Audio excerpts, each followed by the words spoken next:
Ассалаумағалейкум, құрметті көрермендер. Бүгінгі эфирде Таным тренд бағдарламасының екінші шығарылымы. Және бүгінгі шығарылымның тақырыбы жат ағымға қарсы тұратын бірден-бір иммунитет, ұлттық құндылықтар. Және бүгінгі сұхбатымыздың қонағы Алға аудандық дін мәселелері және қоғаммен байланыс орталығының психолог маманы Разақов Нұрмұхаммед ұстазымыз. Ассалаумағалейкум ұстаз. Сұхбатымызға қош келдіңіз. Бірден сұрақтарға көшсек, жалпы қазіргі таңда осы жат ағымға кіріп жатқан жастардың саны көп жалпы, және оның да түрлі себептері бар. Бүгінгі жалпы себеп ретінде осы ұлттық құндылықтарды беруді алып таңдап отырмыз. Енді осы сіздің ойыңызша жастардың радикалдану себебі неде? Жалпы салт дәстүр, тілді, тарихты, мәдениетті жақсы білмегеннен бе, әлде басқа да себептері бар ма? Ассалаумағалейкум. Біріншіден, әлбетте, бұл сұрақта үлкен бір мән жатыр. Енді біріншіден, ұлттық құндылық дегенде біздер нені қараймыз? Көбінесе ұлттық құндылық деймізде, жаңағы затты немесе бір күнделікті тұрмыстық жағдайда болып жатқан нәрселерді ұлттық құндылық деймізде. Негізінен дұрыс, ұлттық құндылық деген нәрсе өзі үш заттан тұрады. Үш нәрседен тұрады. Біріншісі не? Бұл рухани құндылық. Адамның жан дүние рухани құндылық. Екінші нәрсе заттық құндылық. Ұлттық құндылыққа жатады. Заттық.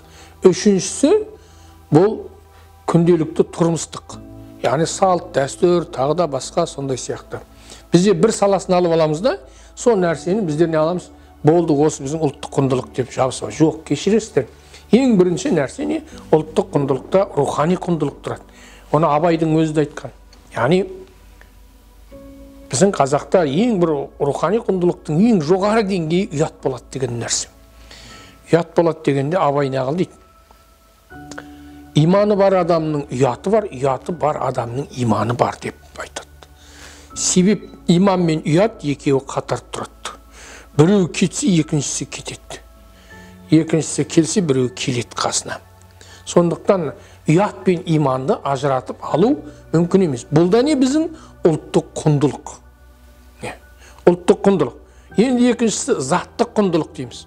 Заттық құндылықтың ішіне, бұның ішіне мәдениетіміз жатады. Мұның ішіне тарихымыз жатады. Немесе осының ішінде пайдаланып жүрген заттарымыз жатады. Ұлттық құндылығымыз, яғни қымыз, шұбат, ішіп жүрген күнделікті қазы, қарта, жаңа қазақ болып тумағанда не терем, жаңағы не қонақ жайлық қазы қарта жемей өтерем дейді ғой. Енді ол бір заттық құндылық. Ал енді осы жерде рухани құндылық.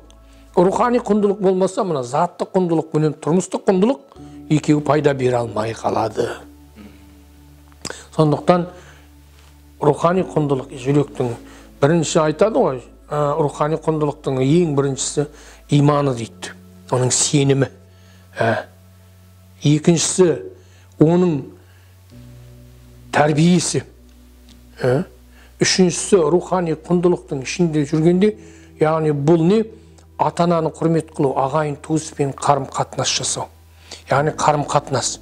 Осы нәрселер жоқ болғаннан кейін біздегі мынау деструктивті діни ағымның қатарына кету көбірек болып жатыр. Сол жаңағы айтқан рухани құндылықты біздер тек заттық құндылықпенен салттық құндылықты мына имани құндылыққа екеуін, үшеуін біріктірсек, онда жеңіс біздің тарапымызда болады. Онда ешқандай деструктивті діни ағымдар ешқандай қолсыз қалмайды. Деструктивті діни ағымдар мен бірінші рет айтып отырғам жоқ, мұны мен бірнеше кезек айтып отырмын. Бұл 19 ғасырда да болды. 18 ғасырда да аяғын басты. Бірақ біздің о кездегі рухани құндылығымыз, яғни біздің ұлттық құндылығымыз мығым болды. Ағайын тума тату болды. Бір жерден ас ішті, бір жеңнен қол шығарып, бір жағадан бас шығарды. Сондықтан ешқандай деструктивті діни бағыт қолын суға алған жоқ. Жалғыздың үні шықпас, жаяудың шаң шықпас дейді. Бұл жерде жалғыз емес, бәріміз де атсалысымыз керек. Қарияларымыз қариядай болу керек. Әжелеріміз әжедей болу керек. Қарияларымыз сақалы жоқ, мұрты жоқ. Өзі отырып айлаған пенсиясына 100 грамм ұрып карта ойнап отырған қариядан не сұрайсың? Пенсияға шыққан. Ал әжелеріміз шашын қиып, шалбарды киіп, түнгі клубтарда, ресторандарда көңіл көтеріп жүрген әжелерден қандай немеренің болашағын сұрайсыз? Міне біздер осы нәрсеге мән беруіміз керек. Бесік жырын айтуымыз керек. Балаға үйрет, рухани құндылықты соны сіңір. Сосын ешқандай да не? Мен ойлаймын, бұл жерде ешқандай деструктивті не бағыт сіздің жүрегіңізге ене алмайды. Біздің қазақта рухани құндылық, яғни рухани жағын мығым қылмай білім бермеген балаға. Себебі Әл-Фарабидің өзі айтады, тәрбиесіз алынған білім әлемге апат әкеледі. Бұл соның жемісі. Біздің қазақ осы нәрсені мықты ұстанған. Өте орынды ұстаз, көп рахмет. Жалпы құрметті көрермендер, ұстазымыз айтып отқандай, ең бірінші кезекте осы рухани құндылықты ұстансақ, біз ар жағында басқа да құндылықтарды түгендей аламыз деген былай тұжырымға, ойға келіп отырмыз. Енді келесі сұрақ, жалпы радикалданудың бір себебі ол дискриминация болып саналады дейді. Мысалы, дискриминация ол адамды өзінің бір тобынан алшақтату, оны өзінің тобына қоспау. Яғни қандай да бір қателік жүрсе, соны күлу үстінен, сондай бір нелер бар қазіргі қоғамда. Осы құбылыстар жалпы барынша әсер етеді ма сіздің ойыңызша? Және бұндай іс-әрекетке бар жүрген азаматтарға қандай не нәрсе айта аласыз мысалы? Яғни, әлбетте, бұл деструктивті діни бағытқа кетті деп, оны бір шетке тастап, етеріп тастап, яғни оның үстінен күлу жақсы нәрсе емес. Уақытында мынау 20 ғасырдың үлкен қасіреті болған СПИД деген ауру болды. Яғни оның үстінен күлу, яғни оны шетке тастау, осыған тыйым салын. Яғни ол айтылған жоқ, ол неғылды? Жабулы қазан жабулы күйінде, яғни сені мен ғана білем деген сияқты. Оның үстінен ешкім күлген жоқ. Сол сияқты біздің де мынау қазақ өзі бір азғантай халық. Азғантай елміз, сондықтан не алымыз? Біз бір-бірімізге үстімізден күліп, оның жаңағы шамына тиіп, оны шеттетудің қажеті жоқ. Бұл да үлкен әсер етеді. Бұл тіпті мен ұлтыма да керек болмадым, халқыма да керек болмадым. Міне осындай шеттетулер апарып, әлбетте деструктивті діни бағытқа кетеді. Ол жалғыз ол қазіргі айтып отырған исламдық емес, ол христиандық бағытта да, кез келген бағыттағы деструктивті діни ағымның жетегінде кетіп жатады. Оған көзіміз жетіп отыр, көзіміз көріп келіп отыр. Кеше ғана осы Алматыда жүзбе-жүз кездескенде сондай адамдардың куәсі болдық. Яғни шеттеткен уақытында сондай бір өзінің үстінен күлмеу керек. Яғни бір нәрсе білмеді ме тартып үйрет. Шаман келгенше. Үйретпесең, ол ертеңгі күні басқа біреудің жемісі екенін ұмытпа. Сондықтан сыртқа тебудің қажеті жоқ. Оны қайта шақырып, ол білмеген жерін үйретіп, балам, ол олай емес. Немесе інім, ол олай емес. Қарындасым, ол олай емес. Міне мынандай болады. Біздің салтымыз бар, дәстүріміз бар. Біздің қазақ деген атымыз бар, затымыз бар. Біздің дініміз бар. Біздің осындай ұстанатын ұстанымдарымыз бар. Деген сияқты нәрселерді үйреткеннен, оны мазақтағаннан пайда жоқ, үйреткеннен қайта пайда көп. Ұтар жеріміз көп. Ұтар жеріміз көп. Көп рахмет ұстаз. Енді кезекті үшінші сұрағымыз сізге. Жалпы радикализммен күресте қандай ұлттық құндылықтардың маңызы зор? Тағы да сол ұлттық құндылыққа оралып тұрмыз. Сіздің ойыңызша қазіргі таңда?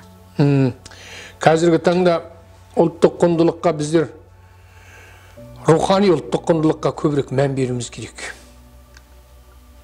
Рухани тәрбиеге мән беруіміз керек. Себеп бұл ең басты мәселе. Осы құндылығымызды жоғалтып алғандықтан бізде көп нәрседен ажыратып қалдық. Салт дәстүрімізден де ажыратып қалдық. Сол рухани құндылықтың жоғынан салт дәстүрімізді пайдаланғанда өзінің шегінен тыс деңгейде пайдаланып кеттік.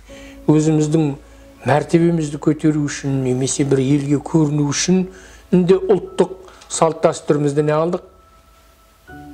Шекарадан тыс пайдаландық. Бұл да рухани құндылықтың жоқтылығынан. Сондықтан рухани құндылыққа көбірек беру керек.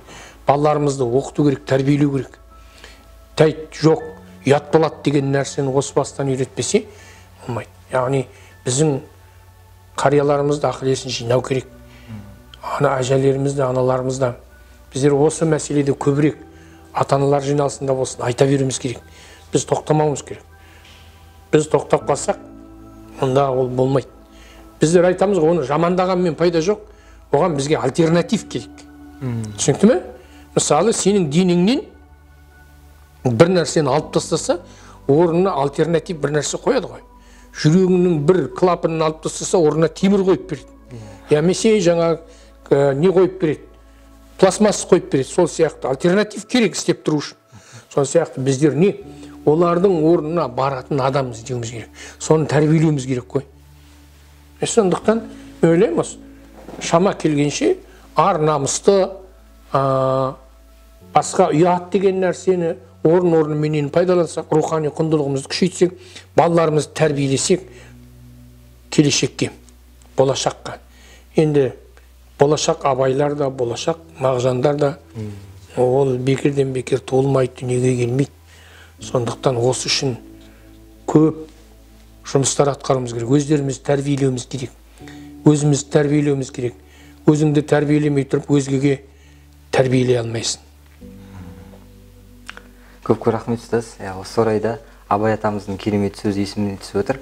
Пайда ойлама, ар ойла, талап қыл артық білуге дейді.